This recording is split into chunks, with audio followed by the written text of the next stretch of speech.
Hello again, everyone. Today we're going to start our class with a little discussion. We're going to talk about fascia. Now, you might have heard or seen the word fascia out if you've read any fitness articles or blogs. Just in your run-of-the-mill magazine, you might have run across the word fascia. So what is it?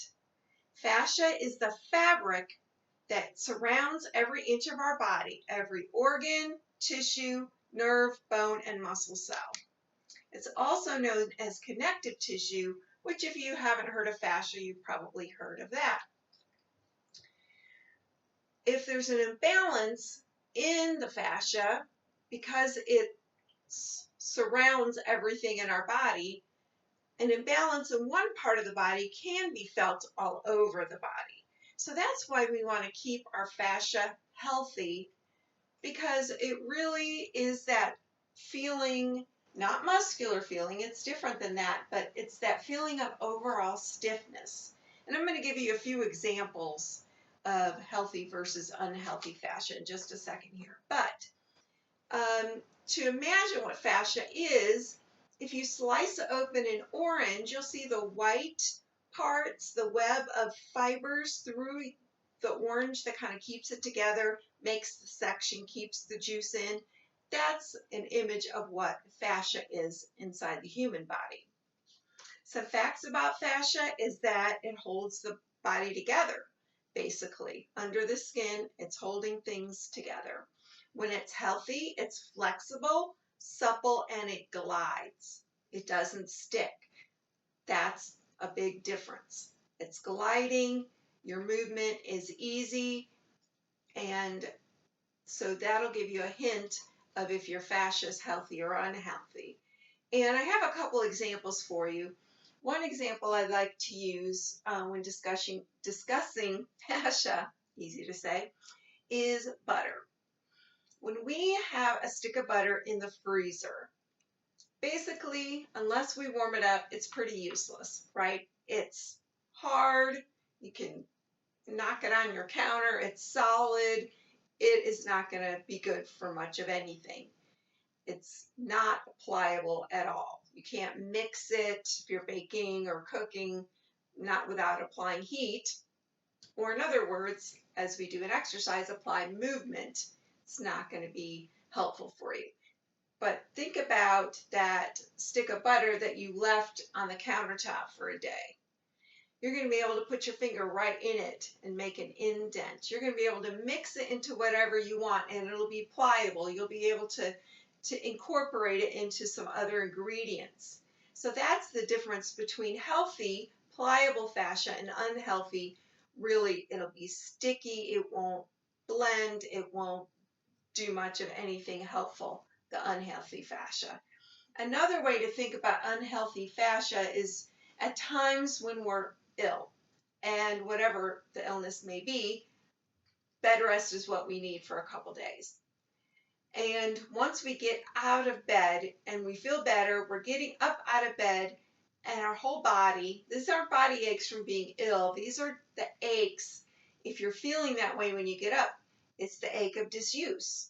And the longer we stay immobile, like those couple days we spend in bed while being sick, the worse the fascia health gets.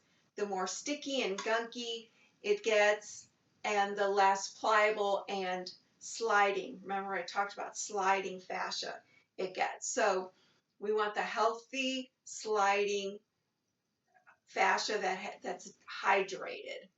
So 4 functions of fascia. The first thing we talked about was that it surrounds everything in our body, under the skin, obviously.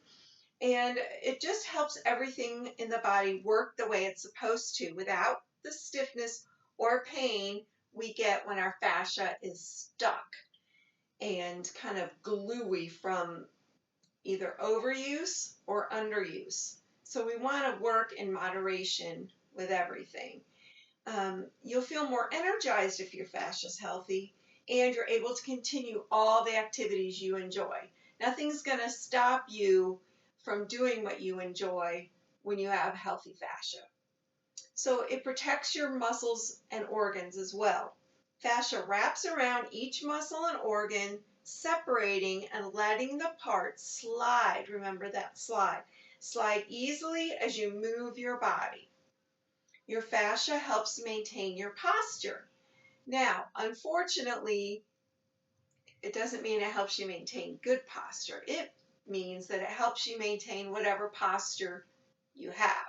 So if you're a slumper and you keep your head down and your shoulders rounded, pretty soon your fascia is going to maintain this posture, and it's going to take some work to open those shoulders, lift that chin, and have a nice upright posture. So we want to get in the habit of having good posture, and we'll retrain that fascia into a good position. And if you're suffering tightness and overall soreness, as we discussed, that you can't pinpoint to a muscle or an illness, it might be unhealthy fascia. It's just an overall feeling of physical, not unwellness, but inability to move smoothly. And I think that's what helps move us down an unhealthy path, because we start feeling, oh, that doesn't feel good. And then the next day it feels worse. And then we decide to sit on the sidelines, and it keeps feeling worse each time we try to exercise or move or walk. And then we just give up and sit, and then our fascia is just going to be stiff and not healthy.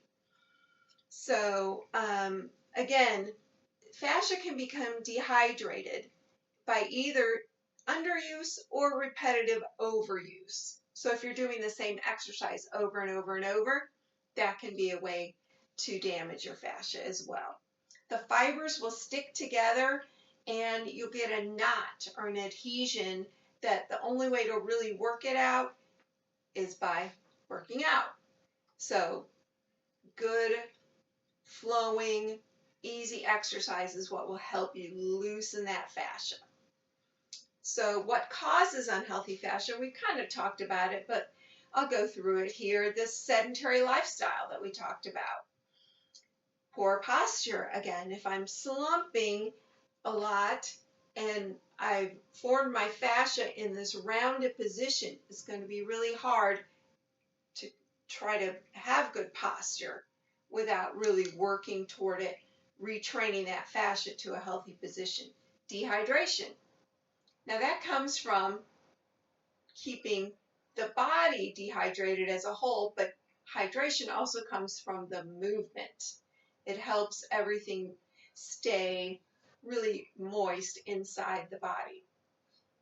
Overuse or underuse or injuring your muscles. Unhealthy eating, poor sleep, and stress, which those last three are bad for just about everything, right? So the symptoms of unhealthy fascia, and this will give you an idea if you have it or not: a hunched posture, as I said, a lack of body symmetry. So if you've got a shoulder that's higher than the other, or a hip that's higher than the other, you might have stuck fascia that you need to work out. So poor mobility, everything hurts to do it. It's hard. You might be walking along with a friend and they might say, oh, I have to sit. It kind of hurts to walk. That might be a clue. There's unhealthy fascia there. Lack of flexibility and strength. Now, there are parts of me that I know that I'm inflexible, and that doesn't change. So that's not the kind of thing that we're thinking of. But if your flexibility changes, like, oh man, I could touch my toes yesterday, can't do it today, you might try to ease into it, do some gentle exercise, and try to gain that mobility back. Just a general feeling of discomfort is another symptom. Cellulite is a symptom of unhealthy fascia. And injury. Okay, so what can we do to keep our fascia healthy? We can stay hydrated. So dehydration causes brittle fascia. Get moving. Lack of movement can create restrictions and adhesions in fascia, which can lead to stiffness, soreness, and inefficient movement patterns. So movement will get more difficult if we have unhealthy fascia. And also mix up your workouts a little bit. You know, I know there are some people, and I get this way myself, you know, we like one certain exercise and we do it all the time. You can keep doing that, but maybe just change it up a little bit so your routine doesn't get your fascia stuck in one position. We always want to warm up before we stretch. So today, all our exercises are going to be standing stretches. And there's a wide variety of stretches that we can do for fascia. This week we're going to do just some standing exercises that are known to loosen up the fascia in pretty much the whole body. I think we'll be working on today. But there's also some tools you can use. And one of the tools we're going to use next week that we're going to focus on is a foam roller. So if you don't know, I should have gotten mine out, but a foam roller is about 3 feet in length. It's foam, it's round, it's a round kind of tube, but it's full, it's filled with the foam. So that's a good tool to use if you have one.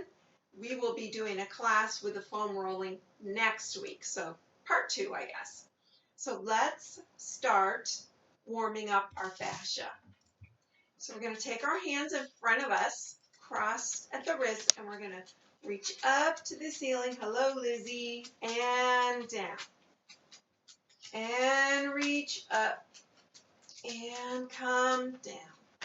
And reach up. And down. And up. And down. 4 more. Lift it up.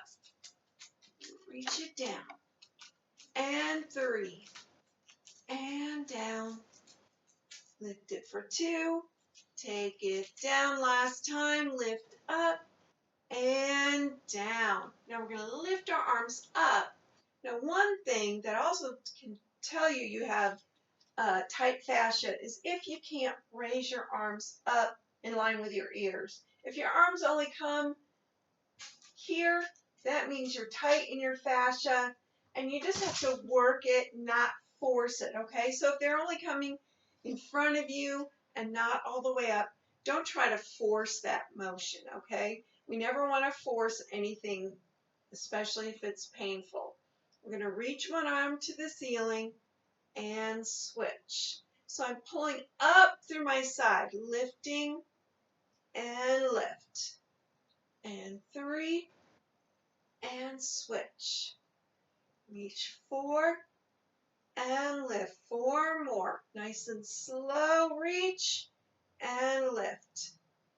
And 3 and lift. 2 more. Reach up and up. Last time. Reach up and up. We're going to keep these arms here and we're going to move to the side, pushing out the opposite hip. So I'm going to move to the side, pushing the opposite hip and up to the center and side and lift and side and lift and side and up. This actually feels really good to me. I hope it does to you too.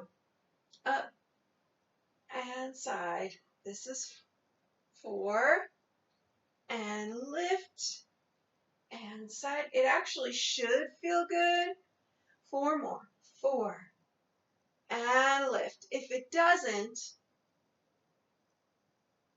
I'm going to say this is 2. I started talking and then I forgot my counting. Anyway, if it doesn't feel good, if you're feeling any pain or real discomfort, stop any exercise. All right, we're going to round forward. Let me do it from the side first. Round forward, pull that belly button in, and then you're going to open back. All right, like you're really laughing at, you know how people who are expressive when they laugh, you know, reach your arms back, lift your head up to the ceiling. We're going to close and open and close. And if you don't reach it far back or you can reach further back than me, we're all different. So go as go to your own extension here. Close, and you want to make sure we don't crunch into that lower spine. Lift up out of that lower spine.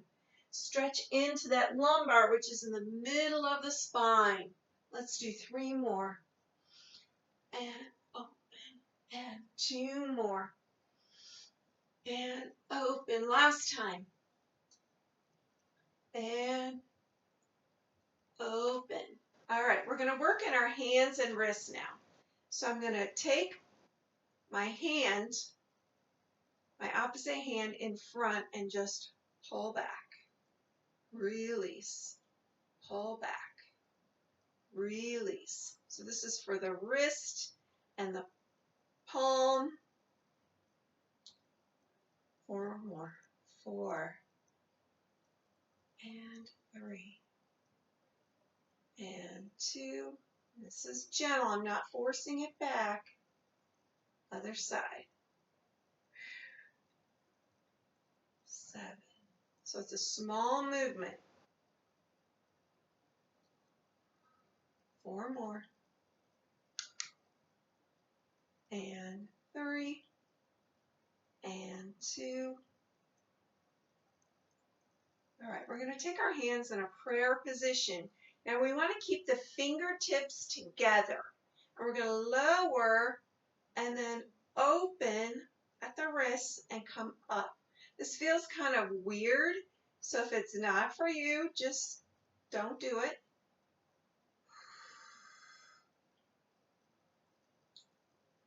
The fingertips stay together, and then the wrists separate.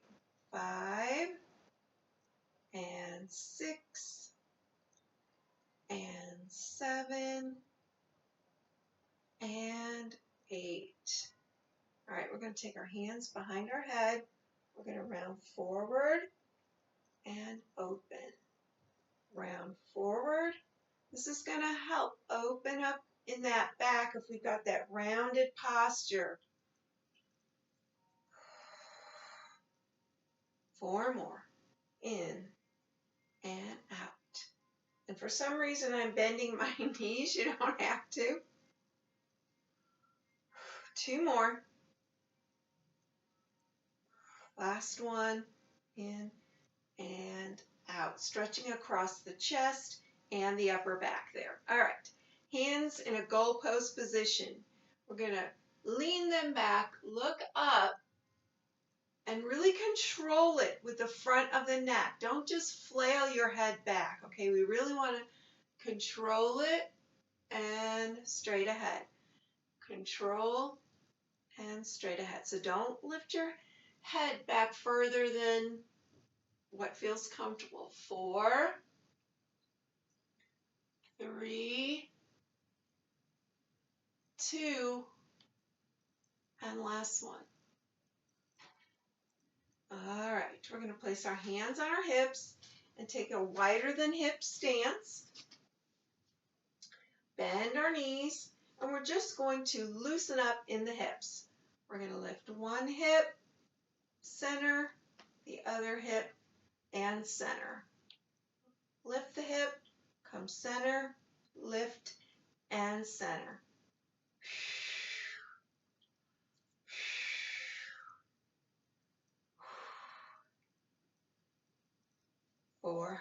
Four, center, side, center, 3. Again, we're loosening up those hips so we can have even hips, right?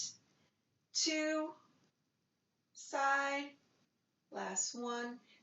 It's for that lower spine that gets so tight back there. We're loosening it up so we're not uneven in our hips. All right, we're going to take our arms in front and then wrap them around to the back and front. To the back, so like almost so you can touch your pinkies, touch your thumbs. Touch your pinkies and your thumbs.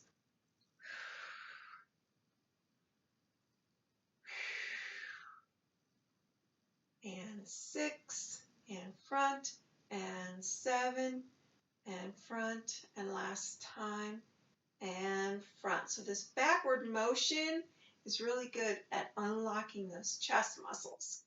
All right, let's take another wide stance, and we're going to bend a knee and stretch that inner thigh.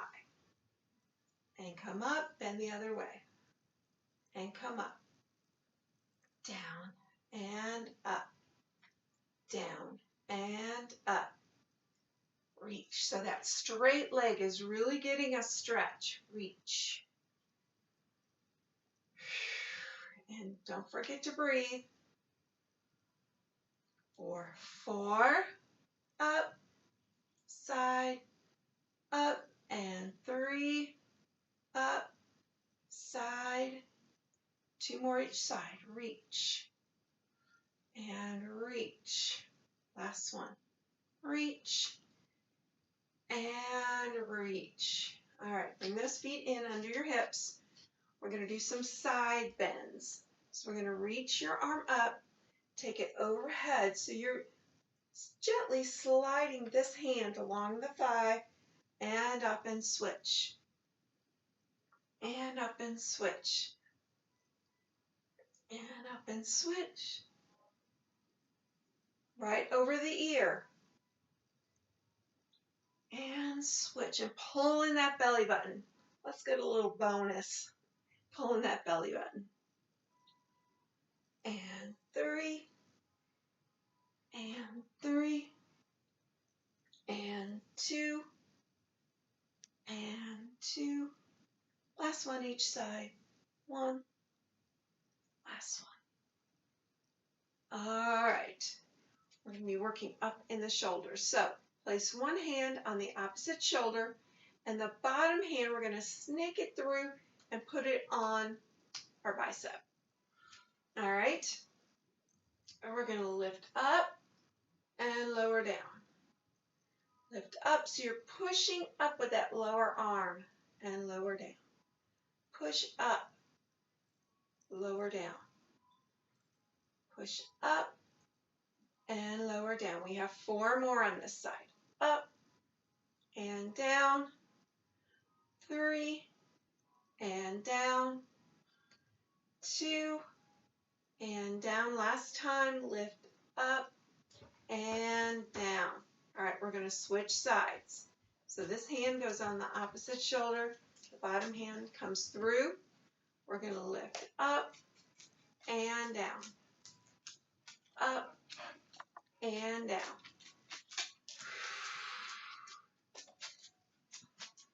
This is 4. Let's do 4 more. 4 and 3 and 2. Last one. All right, I'm going to turn to my side. We're going to clasp the hands behind us for a nice chest stretch. Lift the arms. Gently lift your chin. And then look straight ahead. Bring your hands down. Lift. And down. So the tight chest muscles, the rounded shoulders are what we're working here. Lift and down. Lift 4 and down and 3 and down. Lift 2 more. Last one and down. All right, another one. Actually, the last exercise, I'll give you a few little cool down stretches. We're going to step 1 foot forward, so my back foot is forward. My front leg is back. All right. So we're going to start with both legs straight, and then I'm bending into that front leg. I want you to tuck your hips forward and then feel your hip flexor. You're also going to feel your calf. Bend and up and bend and up. So if you tuck that seat forward, you'll really feel the hip flexor. 4 more. Go 4 and up and 3 and up. Let's do 2 and up. Last time. Bend and up. Let's switch to the other side. So that front leg is back. Front leg is back, back leg is front. It makes a lot of sense how I set this up, doesn't it? Okay, so this back leg stays straight. You're going to tuck under. Bending that knee stretches and then bring it up. Stretch it out. Bring it up. Stretch it out. Bring it up. 4, 4, and 3, and 2, last one, and up. All right, let's turn to the center. We're going to reach our arms up, pull that belly button in, and lower down. 2 more times. Reach up and down. Last time, up and down. We're going to lift our shoulders up, back and down. Up, back and down. Okay, this is exaggerated, but okay, about here. This is where we want our shoulders to be. We don't want them here. We want them to line up with our chest here.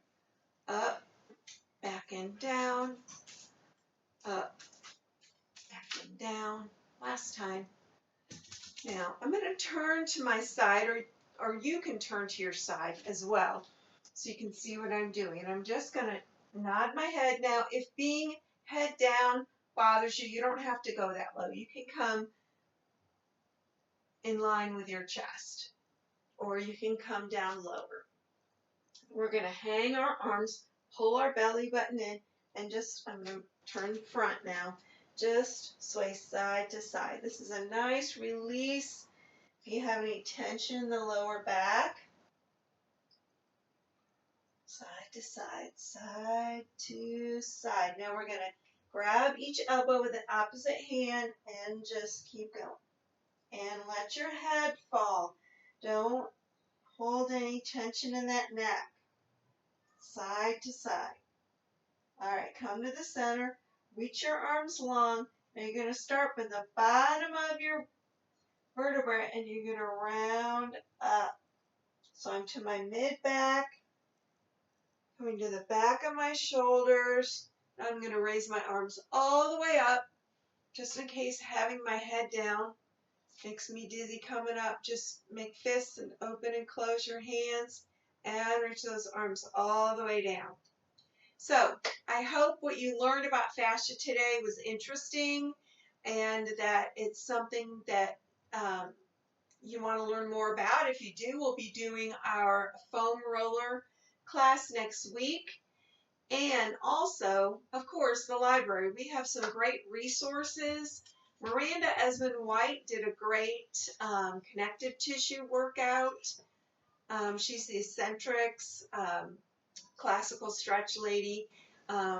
So she's a great resource there. If you put fascia, and it's spelled, by the way, F-S-C-I-A, it doesn't really spell like it sounds. So if you put that in for a search term, you'll get, we have some books and DVDs, or put in connective tissue, and you can find some resources there as well. So I hope what you learned today was beneficial for you. And anytime you're feeling stiff, you can come back to this workout. You can skip the introductory part, and it doesn't take long. And hopefully you'll feel more open, and any tension that you feel in your body will just be gone. So that's my hope for you, and hope to see you again next week.